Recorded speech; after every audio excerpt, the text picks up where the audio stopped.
Well, Tony, let's start with you. What was your recruitment like coming to Marquette? It was interesting because early on in my recruitment, I kind of cut a lot of schools off because I wanted to stay in state. I'm kind of a home guy, I'm from Milwaukee, went to Tulsa East, and kind of wanted to, thank you, I wanted to stay in state, partly because my mom, so she'd come see the game. So it was between here, Madison, and Green Bay. And what made the difference?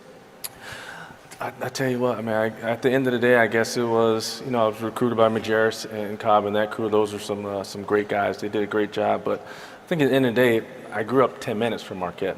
It's a short ride. Had I gone to Green Bay, that's a drive for my mom. Madison's a drive. So, I kind of wanted to be at the game. She was at all my high school games, screaming. If anybody's went to my games, you hear her scream. She's screaming all the time. So, kind of wanted to maybe see if I could hear that in the Bradley Center and in the Mecca. What was Rick Majerus like back then? He was kind of quiet and calm. But I never played for him, so I didn't see that side of the recruiting process. Just the recruiting process, because after that, Duquette came in my freshman years. But he quiet, seemed mild-mannered, but I think all coaches seem that way. Well, you were on the team that went from independent into a conference, right? Yeah. What was the difference in being in a conference, and how did that change things? Well, I kind of thought about that, but it kind of really didn't, as a player, it didn't really make a big difference. I'm sure school-wise, university-wise, it kind of made a difference. But we had our rivals in Notre Dame, another independent, DePaul. So we kind of had a conference. It just wasn't a structured conference. It was just a bunch of schools. But there were those rivalries. The Notre Dame, DePaul rivalries were great for us. And Ron, you transferred in from Arizona, right? Yes, correct. And with Kevin O'Neill? Yes. And how was that process? What made the decision for Marquette? It was interesting. At the time, I had played one season, and I'd known KO since I was a sophomore in high school. That's when he started recruiting me. So when he told us that he was transferring and heading to Marquette, I'd ask him why. Why are you going? And any of you know KO, when he's passionate about something, he's very passionate in many ways. With that being said, he wanted the opportunity to put the program back on the map. That's what he told me. It was something near and dear to him, and it's definitely his goal when he came here, and I made the choice to come and do that with him. And what was it like playing for KO?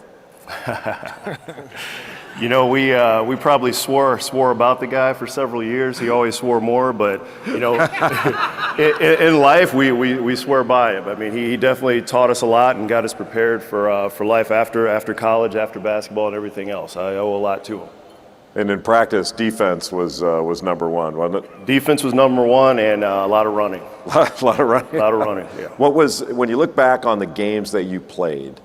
Do any of them stick out as being more memorable?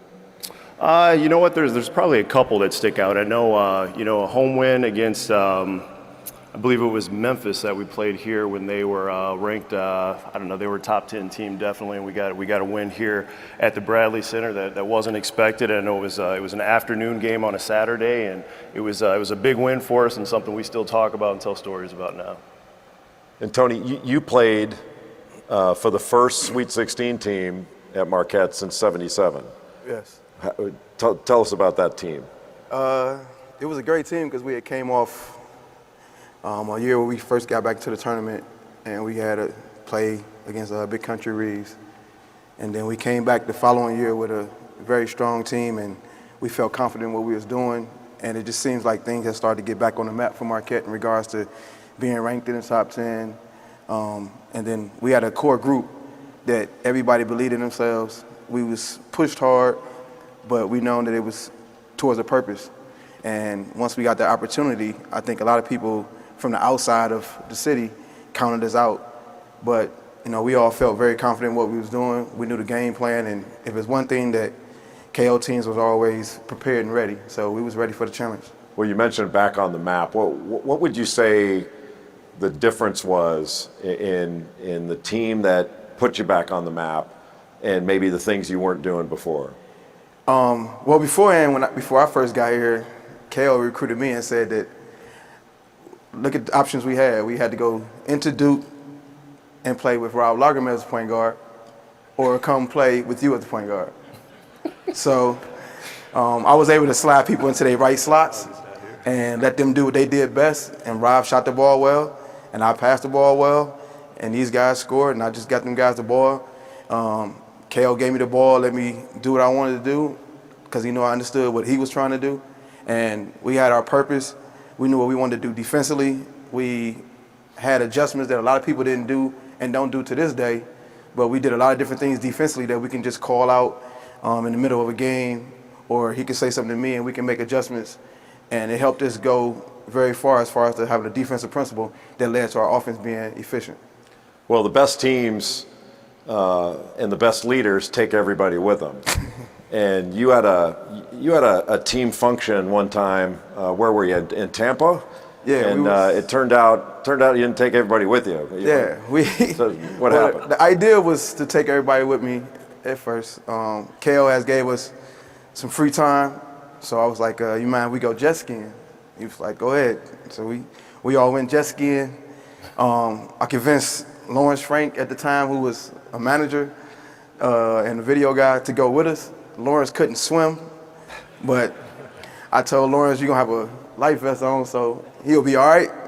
So we go jet skiing, and I don't know how this happened. He kind of went the wrong way. We all finished the ride, turned our jet skis in, and we having a meeting that evening about the game plan for the next day. And the Coast Guard comes, knocks on the door, and says, "Lawrence Frank in y'all party." And we all look around and realize that he's not there. And we like, "Yes, he is." Come to find out, Lawrence actually ran out of gas and was stuck in the middle of the ocean, and the Coast Guards had to come get him. So it was, unfortunately, that time I didn't lead in the way that KO wanted me to. But he was a coach, so. So next time you see Lawrence Frank with the Los Angeles Clippers on television, at one point, thanks to Tony, he was lost at sea. Aaron, you were 3 times All Conference USA. With your teams, the switch to Conference USA and the rivalries you had in that league, talk about how that was back then.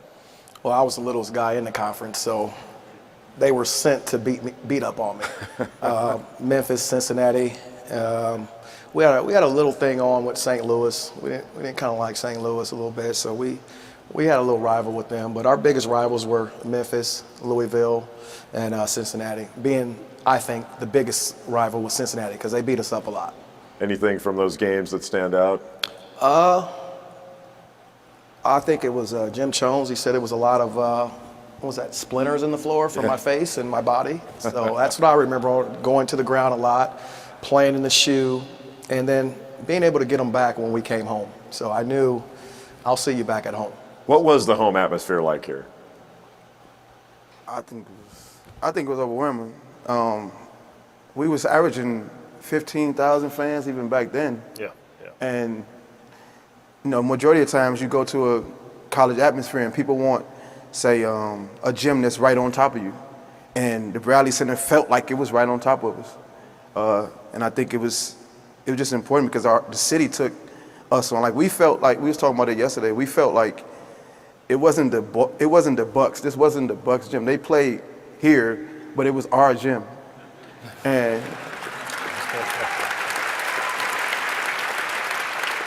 so the atmosphere just fitted. I think with our teams, our team fit the community. We was hardworking, and I think they respected that, and it just kind of molded in with the support that we got, and they was there every night.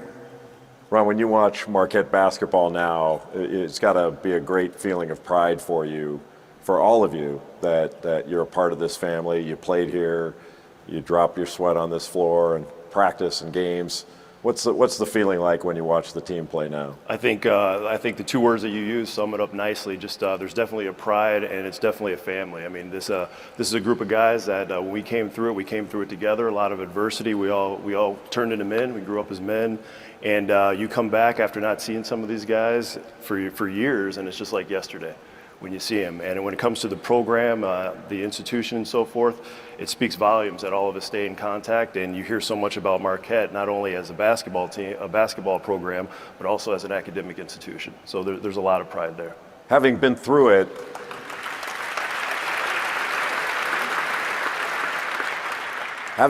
yourselves, and then seeing what the players go through now, if you could give them any advice, maybe something you wish you'd known when you were playing that you know now, what would you tell them? I tell them to work extra hard because, I mean, although when you're in it, you feel like you're giving everything, after you're done with it, you feel like I could have done a little bit more. I could have done some extra to get my team over the hump, or get myself in a position. But like these guys said, I love this city. I'm from this city. I think we all, if you're not from the city, you come here, you grow to love this city and the people here, because this Marquette family nationwide is second to none. Aaron, how about you?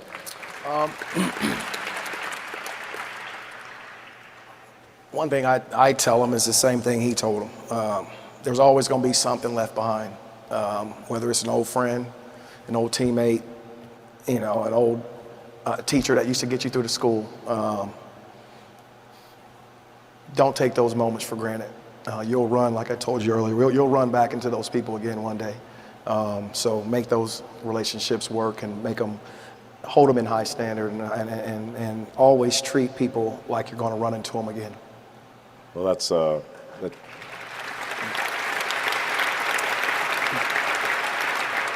that's great advice, not to take something this special for granted. And I can tell you that we don't take you for granted. Thank you, and not only for your service to the program, but thank you for being here tonight. Let's hear it for era number 3.